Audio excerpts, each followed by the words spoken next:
Velkommen til Praktisk Bolig.dk. Praktisk Bolig. Gode råd og tips til din bolig. Er det blevet tid til at få lagt nyt tag på boligen, så er det også blevet tid til at finde ud af, hvilken type tag, som du skal vælge at få lagt.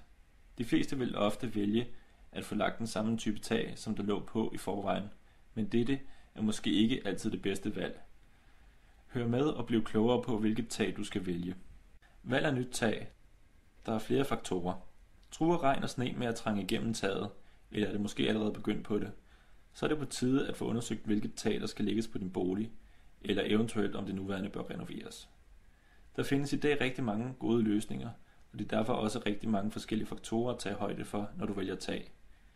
De overordnede faktorer, du skal tænke på, når du vælger taget, er, om tagkonstruktionen kan klare typen af tag, hvor lang en holdbarhed der er på den type, hvilken tæthedsgrad det har, hvor dyrt materialet er, hvor dyrt det er at lægge, og ikke mindst i hvor stort et omfang det kræver løbende vedligeholdelse.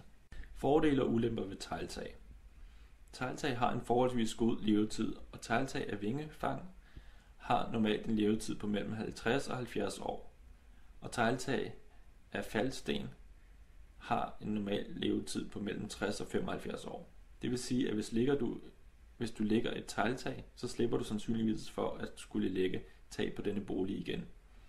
Tegltag er af en høj kvalitet, og det ser rigtig godt ud på mange boliger. Ulemperne ved tegltag er, at det er forholdsvis dyrt, både hvad angår materialer og monteringsprisen, da det er rigtig komplekst. Samtidig kræver det en del vedligeholdelse. Vælger du et tag af tegl, så har du til gengæld et tag, som du kan blive gammel sammen med. Fordele og ulemper ved betontagsten. Betontagsten er moderne tagsten, som til forveksling ligner teglstenen.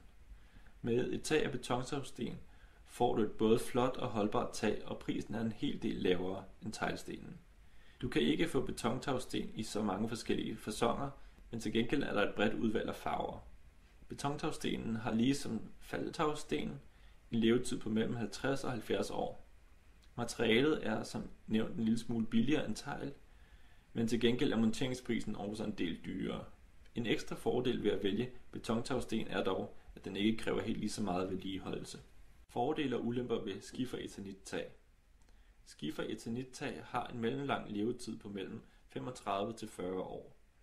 Taget er rimelig tæt, og det er ikke det dyreste materiale, men det koster dog en del at få lagt på, da kompleksiteten ved skifer-eternit-tag er lidt over middel. Hvis man vælger den form for tag, skal man også være klar på, at det kræver løbende vedligeholdelse. Fordele og ulemper ved bølge-eternit-tag. Bølge-eternit-taget har ligesom skifer-eternit-taget en mellemlang levetid på omkring de 40 år, og er et rigtig godt valg for specielt boliger, som ikke kan klare de tungere tage, da bølge-eternit-taget har en ganske lav vægt, og derfor kan monteres på næsten alle huse. Der findes 2 forskellige størrelser af bølge-eternit-tag, men det er som regel den mindre, der bliver brugt til normale parcelhuse og lignende. Fordele og ulemper ved stålpladetag. Stålpladetag har også en mellemlang levetid på mellem 40 og 50 år. Dette er en billig løsning af tag, da både materiale og monteringsomkostningerne bliver holdt nede i et overkommeligt niveau. Samtidig er der også få krav til vedligeholdelse. Førhen var det mest haller og lader, som fik denne type af tag, men der er sket meget med udseendet af stålpladetag de seneste år, og det ligner nu mere og mere tagsten, og af denne grund også brugt i videre udstrækning til parcelhuse. Fordele og ulemper ved tagpaptag. Vælger du et tag af tagpap, så kan du forvente en levetid på mellem 30 og 40 år. Det er ikke taget med den længste levetid, men til gengæld er det et af de billigere løsninger. Materialet er rimelig i pris, og selve opførelsen er rigtig billig i forhold til de fleste andre former. Samtidig er tagpap en tagløsning, som kan lægges på næsten alle typer af boliger.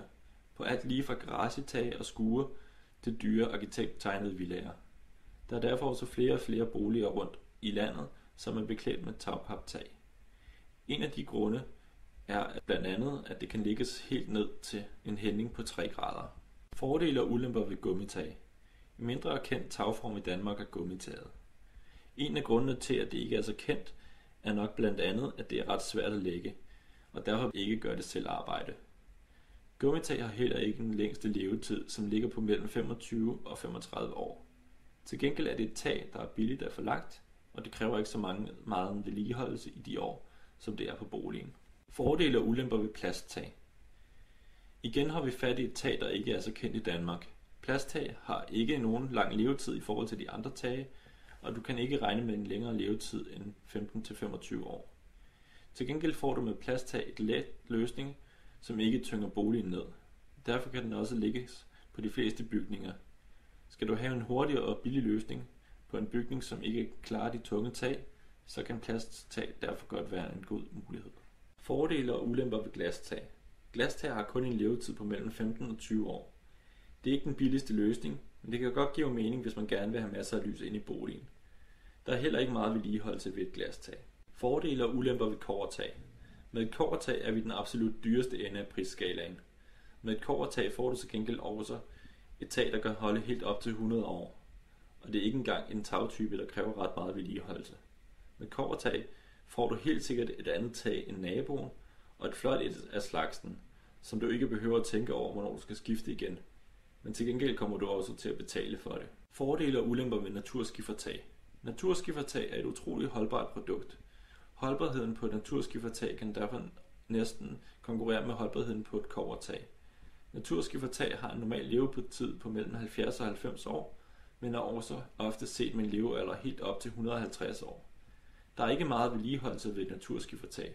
En af grundene er blandt andet, at naturskifertag giver trækonstruktion under taget i en høj temperatur, når solen skinner, hvilket forhindrer skadelige mikroorganismer som f.eks. råd og svamp i at opstå. Fordele og ulemper ved zinktag. I Danmark er zinktag ikke så udbredte, men kigger man over hele Europa, så er zinktag et af de mest populære tagmaterialer. Danskerne er dog de senere år begyndt også at tage zinktag til sig, da det giver nogle ganske smukke og simple tage. Et zinktag er dog ikke den billigste løsning, og ligger sammen med naturskifertaget og kobbertaget i den dyre ende. Ligesom de to andre nævnte, har det dog en lang holdbarhed og skal ikke skiftes før om 60-80 år. Det er også værd at nævne, at det ikke kræver meget vedligeholdelse. Fordele og ulemper ved stråtag. Stråtag var mere brugt i ældre dage, end det er nu. Det er dog stadig en rigtig hyggelig form for tag, og det er faktisk slet ikke den dyreste løsning af tag. Levetiden er dog ikke på højde med mange af de andre former for tag. Du skal ikke regne med en længere levetid end mellem 20-40 år.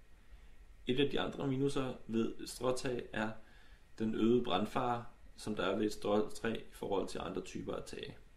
Fordele og ulemper ved trætag. Man ser ikke trætag så ofte i det danske landskab, men det kan i flere tilfælde alligevel være en mulighed.